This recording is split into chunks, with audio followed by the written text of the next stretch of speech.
Assalamualaikum warahmatullahi wabarakatuh. Innal hamdalillah nahmaduhu wa nasta'inuhu wa nastaghfiruh wa na'udzu billahi min shururi anfusina wa min sayyiati a'malina. May yahdihillahu fala mudilla lahu wa may yudlil fala hadiya lahu. Wa ashhadu an la ilaha illallah wahdahu la sharika lahu wa ashhadu anna Muhammadan 'abduhu wa rasuluh. Ya ayyuhalladzina amanu taqullaha haqqa tuqatih ولا تموتن إلا وأنتم مسلمون. يا أيها الناس اتقوا ربكم الذي خلقكم من نفس واحدة وخلق منها زوجها وبث منهما رجالا كثيرا ونساء واتقوا الله الذي تساءلون به والأرحام إن الله كان عليكم رقيبا.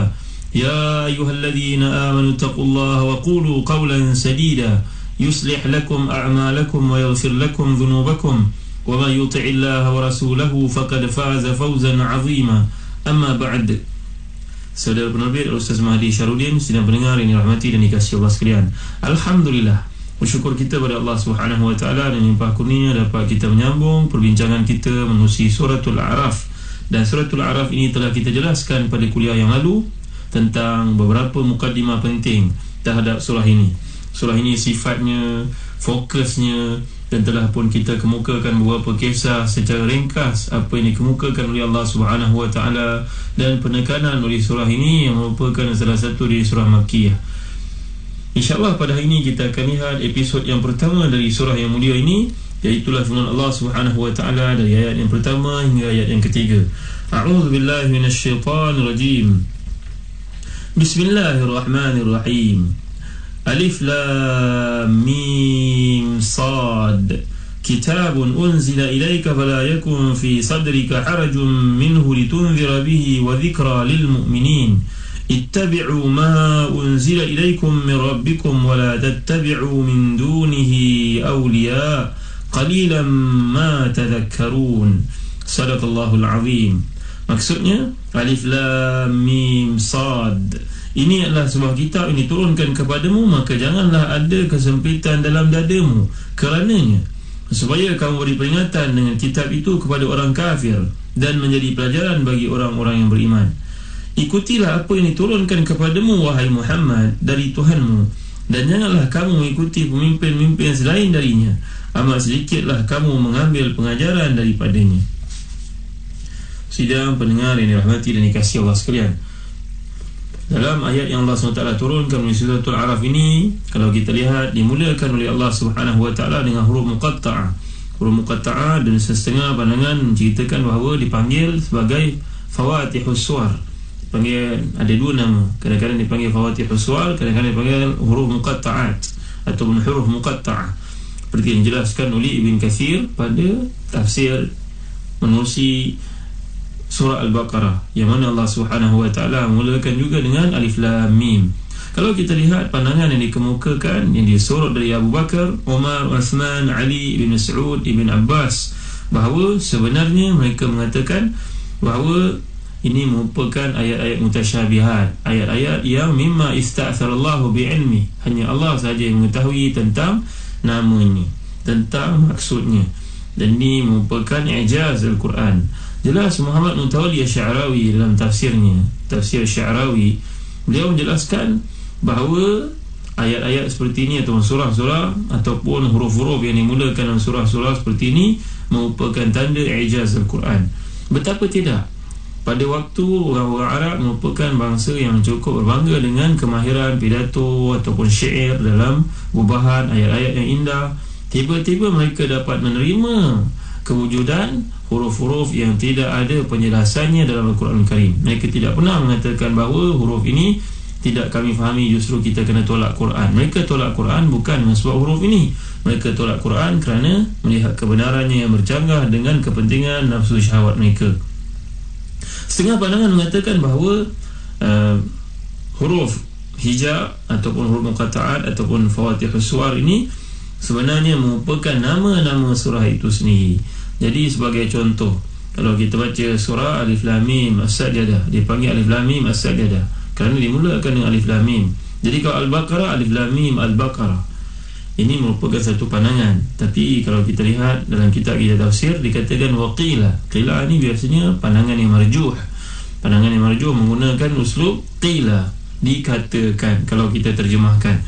Selanjutnya muslim-muslimat yang dirahmati dan dikasihi Allah sekalian, kata khasif daripada Mujahid bahawa permulaan surah-surah Al-Quran ini merupakan antaranya huruf Qaf dan Sad, kemudian Ha, Mim, kemudian Ta, Sin, Mim, kemudian Alif, Lam, Ra, Alif, Lam, Mim, merupakan huruf-huruf hijab yang maudhu'.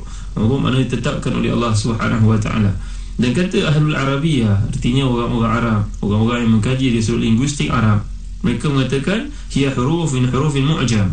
Huruf ini merupakan huruf-huruf mu'jam. Istaghna Allah bi dhikri ma dhukir minha fi awail suwar an dhikri bawaqiha allati hiya tatimma al-28 harfan. Ni golongan ahli bahasa linguistik menjelaskan bahawa Allah SWT memilih huruf-huruf tertentu. Sama kedudukannya seperti kita berkata, ni kata-kata ahli bahasa Arab. Anak saya pandai baca alif bata. Kenapa kita sebut alif bata? Alif bata itu mewakili ke-28 huruf-huruf hijaiyah. Ikut susunan-susunannya itu. Alif bata, sajim, ha-ha. Kita tak kata anak saya dah pandai baca alif bata, sajim, ha-ha, khad, dal, zara, zai, sin, sin, sampai ya. Kita tak kata begitu. Kita hanya kata dia dah pandai baca alif bata. Jadi alif bata itu mewakili ke-28 huruf yang ada dalam Al-Quran. Ini adalah penjelasan para alim ulama lughawiyun ataupun ahli lughah. Ni ahli linguistik bahasa Arab. Tetapi bagi ulama yang mentafsir Al-Quran, Ibn Kathir sebagai contohnya, sebenarnya Allah Subhanahu wa ta'ala menyebut huruf-huruf tertentu, dipilih huruf-huruf tertentu tidak selainnya mengandungi hikmah yang tertentu, ada rahsia di sebaliknya. Ini merupakan satu ketetapan Allah Subhanahu wa ta'ala yang kita tidak tahu apakah yang terdapat di sebaliknya. Mustahil Allah Subhanahu wa ta'ala membawa satu-satu perkara secara abath, secara sia-sia. Tak ada sesuatu ketentuan di sebaliknya. Itu sebab kalau dikatakan oleh para ulama mufassirin, contohnya Ibn Kathir, la syakka anna hadhihi al-huruf lam yunzilha subhanahu wa ta'ala abathan wala suda, wa man qala min al-jahla inna bil Qur'an ma huwa ta'abbud wala ma'na lahu bil kulliyah faqad akhta'a khata'an kabira. Di kalangan manusia ada yang mengatakan bahawa ada dalam Quran ini huruf-huruf yang bersifat ta'abudi, tapi dia tidak ada makna di sebaliknya. Ini merupakan satu khata' yang tidak boleh dimaafkan, satu kesilapan yang tidak boleh dimaafkan. Bagaimana Allah Subhanahu wa ta'ala boleh membawa benda-benda yang tidak ada makna? Maknanya benda bila tidak ada makna, dia merupakan sia-sia. Mustahil Allah SWT menjadikan satu perkara tanpa sebab. Jadi sebab yang terdapat di sebaliknya kita tidak tahu sebenarnya. Itulah sebabnya dalam doa yang kita pelajari bersama-sama untuk menghilangkan perasaan rendah, perasaan resah, gelisah, sedih, kerana yang disebut yang menjadi amal Nabi SAW dalam hadis riwayat Ahmad, dianggap sahih oleh para ulama muhadithun, contohnya Muhammad Syakir, contohnya Al-Albani, bahawa Nabi SAW mengajar kita membaca doa, Allahumma inni abduka, ibnu abdika, ibnu amatika, nasiyati biyadika, madin fiya hukmuka, adlun fiya qada'uka, as'aluka Allahumma bikulli ismin huwa lak, samaitahu fi kitabik, aw anzaltahu ala ahadi min khalqik, aw ista'tharta bihi fi ilmi al-ghaibi indak. Maknanya ada perkara-perkara yang mengandungi makna yang kita tidak tahu, yang hanya diketahui oleh Allah Subhanahu wa ta'ala, ataupun diturunkan dalam Qurannya, ataupun diberikan kepada orang-orang yang tertentu di kalangan yang dipilih olehnya, asfiya, contohnya para nabi, para rasul, para wali, yang Allah SWT kurniakan kepada mereka ilmu yang tidak diberi kepada orang-orang kebanyakan. Perkara ini telah kita bincangkan nusi surah Al-Kahfi yang lepas. Kita tentang wa'allamnahu min ladunna ilma, nusi ilmu firasatnya, bagaimana Allah SWT kurniakan kepada seorang kerana kejernihan hatinya, ketulusan dalam ibadah, ikhlasnya kepada Allah SWT, dikurniakan bagai perkara yang tidak dikurniakan kepada orang lain. Jadi memadailah untuk kita berpegang dengan pandangan yang mengatakan yang disorot dari Abu Bakar, Umar, Uthman, Ali, artinya pandangan Khulafaur Rasyidun, yang mereka mengatakan hadhihi min al-asya' allati ista'tharallahu bi'ilmiha. Ini antara perkara-perkara yang Allah SWT reserve, yang Allah sahaja mengetahui makna di sebaliknya, tidak perlulah untuk kita meneroka. Para ulama di kalangan, contohnya Al-Mawardi dalam kitab tafsirnya menjelaskan banyak pandangan. Contohnya alif itu maksudnya apa, lam itu maksudnya apa, mim itu maksudnya apa, sad itu maksudnya apa. Ini hanyalah merupakan pentakwilan. Pentakwilan artinya benda yang ditakwil tidak mempunyai asas yang tertentu. Yasin, ya Yasin maksud dia apakah nama Nabi SAW, ataupun ya itu makna wahai, sin itu makna dipendekkan dalam perkataan insan. Ada berbagai-bagai pandangan. Nanti kita akan muka dengan lanjut perkara-perkara sedemikian. Madailah untuk kita mengatakan perkara ini merupakan perkara yang dipersisihkan oleh para ulama, dan pandangan yang rajih dalam perkara ini iaitulah dia merupakan satu penjelasan, satu ayat, satu perkataan atau satu ayat dari Allah SWT yang kita tidak tahu maksudnya, tapi yang pasti terdapat maksud yang tertentu yang dirahsiakan di sebalik ayat ini, dan dia termasuk dalam kajian i'jaz. I'jaz seperti yang dijelaskan sebelum ini oleh Syekh Muhammad Mutawalli Sya'rawi, bahawa Quran turun pada waktu orang Arab mempunyai kemampuan bahasa yang cukup tinggi. Walaupun mereka mempunyai kemampuan bahasa yang cukup tinggi, mereka tidak mampu menandingi Al-Quran. Mereka tidak mampu untuk menandingi ayat-ayat yang nampak mudah dari Al-Quran Karim ini. Dan mereka tidak pernah menafikan untuk mengatakan bahawa alif lam mim sad ni apa maksud ni. Ini jelaslah merupakan satu pendustaan oleh Muhammad. Dia sendiri pun tak tahu makna dia, kita pun tak dapat menakal. Mereka tak pernah kata begitu. Jadi menunjukkan bahawa dia merupakan satu uslub yang tinggi, yang mana orang-orang yang ahli menerima sebagai satu bahagian dari bahasa Arab itu sendiri. Sehingga pendengar yang dirahmati dan dikasihi Allah sekalian, bila kita lihat ayat Allah SWT yang awal ini merupakan satu peringatan tentang kedudukan Al-Quran sebagai satu rujukan yang penting kepada kita umat Islam, dan diturunkan oleh Allah SWT di sini sebenarnya menyamai juga firman Allah dalam surah yang lain yang menjelaskan kepada Nabi SAW supaya jangan rasa sempit dada, jangan rasa tertekan dengan Al-Quran ini yang diturunkan untuk menjalankan tanggungjawab yang besar walaupun ditolak oleh orang-orang musyrikin. Dan firman Allah SWT dalam surah yang lain, a'udzubillahi minasyaitanir rajim, fasbir kama sabara ulul azmi minar rusul wa la tasta'jil lahum ka'annahum yawma yarawna ma yu'aduna lam yalbathu illa sa'atan min nahar balagun fahal yuhlaku illa al-qaumul fasiqun. Maksudnya, jika demikian orang-orang kafir yang menentangmu wahai Muhammad, maka bersabarlah engkau sebagaimana bersabarnya nabi-nabi ulul azmi yang mempunyai keazaman dan ketabahan diri dari kalangan rasul-rasul yang terdahulu darimu. Dan janganlah engkau minta disegerakan azab untuk mereka yang menentangmu itu. Sesungguhnya keadaan mereka semasa melihat azab ini janjikan kepada mereka, merasai seolah-olah mereka tidak pernah tinggal di dunia melainkan sekadar satu saat saja pada siang hari. Pandangan demikian cukuplah menjadi pelajaran bagi orang-orang yang mahu insaf. Maka ingatlah, tidak dibinasakan melainkan kaum yang fasik lagi derhaka kepada Allah SWT. Lihat, ayat ini sebenarnya mempunyai kaitan dengan ayat yang lain, bagaimana Allah menempelak golongan musyrikin yang menolak dakwah Nabi SAW. Dan Nabi mengingatkan, dan Nabi diingatkan oleh Allah supaya bersabar dengan apa yang berlaku kepada baginda. Apa yang berlaku kepada baginda ditolak, ditentang oleh kaum musyrikun, itu merupakan perkara yang sama dengan apa yang telah berlaku kepada Nabi-Nabi Ulul Azmi. Siapa Nabi-Nabi Ulul Azmi?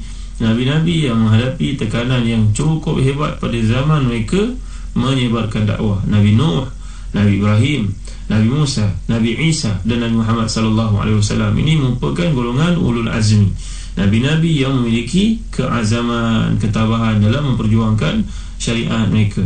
Nabi-Nabi lain pun menghadapi tekanan juga, tetapi Nabi yang paling hebat inilah Nabi-Nabi Ulul Azmi. Sidang pendengar yang dirahmati dan dikasihi Allah sekalian, jadi dalam ayat Allah SWT yang awal ini menjadi satu pengajaran kepada kita semua dalam menyampaikan Islam. Jika kita nak mencontohi Nabi SAW, tentulah kita akan menghadapi tekanan, akan menghadapi tentangan. Dia merupakan satu perkara yang pasti. Dengan sebab itu, janganlah kita bersempit dada, janganlah kita lekas-lekas nak give up dalam dakwah yang kita kerjakan. Nanti kita akan lihat lagi ayat seterusnya bagaimana penjelasan Allah SWT tentang ujian yang dilalui oleh para Nabi ini, yang wajar menjadi pengajaran buat kita semua. Bila Allah SWT menurunkan ayat yang ketiga dari surah Al-A'raf ini, Al-Imam Ibn Kathir menjelaskan ayat yang Allah turunkan yang ketiga ini sebenarnya dijelaskan oleh firman Allah yang lain. Contohnya, wama aktsarun nasi walau harasta bimu'minin wa in tuti aktsaran fil ardi yudilluka an sabilillah. Banyak ayat-ayat dalam Al-Quran Karim yang mengingatkan Nabi SAW bahawa dakwah yang dikerjakan itu pasti mendapat tentangan. Jadi bila tentangan ini dilalui oleh baginda, Allah Subhanahu Wa Taala menurunkan kisah-kisah para Nabi dan Rasul yang telah pun menghadapinya sebelum itu. Sekurang-kurangnya kepada umat Islam yang membaca ayat-ayat semikian, mereka pun memahami bahawa sunnatullah dalam dakwah ini bukan perkara yang mudah. Syekh Dr. Muhammad Sa'id Ramadan Al-Buti dalam Fiqh Sirah An-Nabawiyah menjelaskan perjuangan para Nabi ini merupakan perjalanan yang cukup payah, perjuangan yang melalui perjalanan yang cukup getir.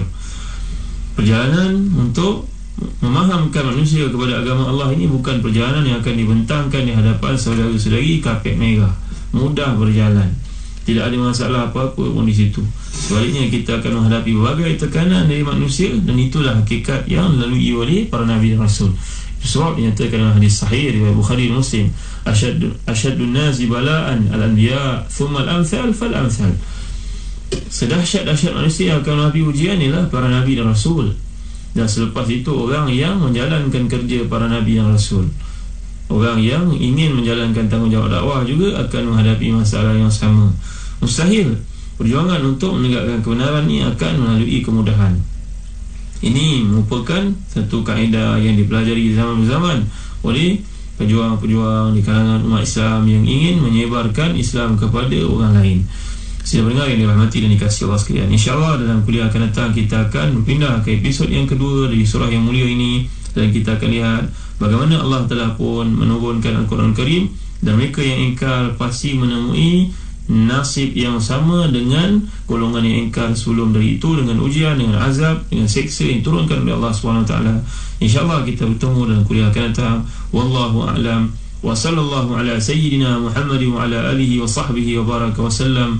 Wassalamu alaikum warahmatullahi wabarakatuh.